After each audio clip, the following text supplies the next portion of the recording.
ಪತ್ನಿಯ ಅನೈತಿಕ ಸಂಬಂಧಕ್ಕೆ 6 ವರ್ಷದ ಕೂಸಿನ ಕೊಲೆ.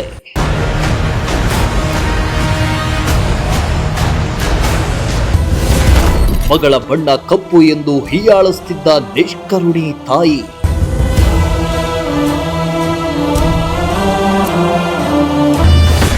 ಪ್ರಿಯಕರನ ಜೊತೆ ಸೇರಿ ಹೆತ್ತ ಮಗಳನ್ನೇ ಕೊಲೆಗೈದ ತಾಯಿ.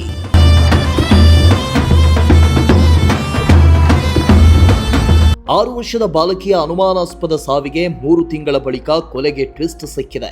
ಬೆಂಗಳೂರು ನಗರದ ಕಾಡುಗೋಡಿ ಪೊಲೀಸ್ ಠಾಣಾ ವ್ಯಾಪ್ತಿಯ ಸೀಗೆಹಳ್ಳಿಯಲ್ಲಿ 3 ತಿಂಗಳ ಹಿಂದೆ 6 ವರ್ಷದ ವೆನಿಲ್ಲಾ ಅನ್ನೋ ಬಾಲಕಿಯೋರ್ವಳು ಅನುಮಾನಾಸ್ಪದವಾಗಿ ಸಾವಿಗೀಡಾಗಿದ್ಲು.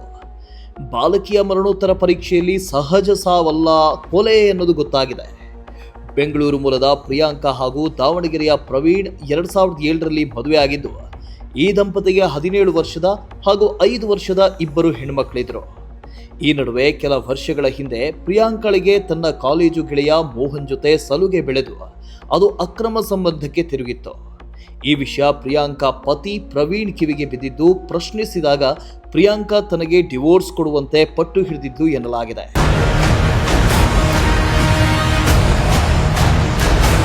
ಮೃತ ವೆನಿಲ್ಲಾ ಜೊತೆಗೆ ಪ್ರವೀಣ್ ಪ್ರಿಯಾಂಕಾ ದಂಪತಿ ಕಾಡುಗೋಡಿಯಲ್ಲಿ ವಾಸವಾಗಿದ್ರು. ಮಾರ್ಚ್ 24ರಂದು ಮಗು ಏಕಾಏಕಿ ಮೃತಪಟ್ಟಿದ್ದು, ಏನಾಯ್ತು ಅಂತ ಕೇಳಿದಾಗ ಮಗುವಿಗೆ ಬಿರಿಯಾನಿ ತಿನ್ನೋದಕ್ಕೆ ಕೊಟ್ಟಿದ್ದೆ, ಆಮೇಲೆ ಏನಾಯ್ತು ಗೊತ್ತಿಲ್ಲ ಅಂದಿದ್ಲು.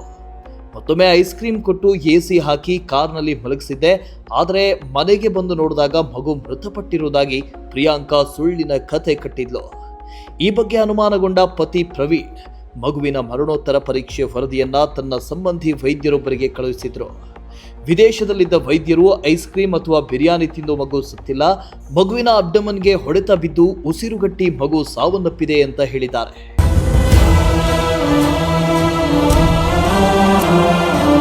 ನನ್ನ ಮಗಳನ್ನ ಉಸಿರುಗಟ್ಟಿಸಿ ಕೊಲ್ಲಲಾಗಿದೆ ಅಂತ ಪ್ರವೀಣ್ ಇದೀಗ ಕಾಡುಗೋಡಿ ಪೊಲೀಸರಿಗೆ ದೂರು ನೀಡಿದ್ದಾರೆ. ಮಗಳು ವೆನಿಲ್ಲಾ ಕಪ್ಪು ಬಣ್ಣ ಇದ್ದಿದ್ರಿಂದ ಆಕೆಯನ್ನ ಕಂಡ್ರೆ ತಾಯಿ ಪ್ರಿಯಾಂಕಾಗೆ ಪ್ರೀತಿ ಇರಲಿಲ್ಲ ಅಂತ ಪತಿ ಪ್ರವೀಣ್ ಆರೋಪಿಸಿದ್ದಾರೆ. ಸದ್ಯ ಆರೋಪಿ ಪ್ರಿಯಾಂಕಾ ತಲೆಮರೆಸಿಕೊಂಡಿದ್ದು, ಆಕೆಯ ಪ್ರಿಯಕರ ಮೋಹನ್ನನ್ನ ಕಾಡುಗೋಡಿ ಪೊಲೀಸರು ಬಂಧಿಸಿ ತನಿಖೆ ಮುಂದುವರೆಸಿದ್ದಾರೆ. Bureau report, Prajashakti TV, Bengaluru.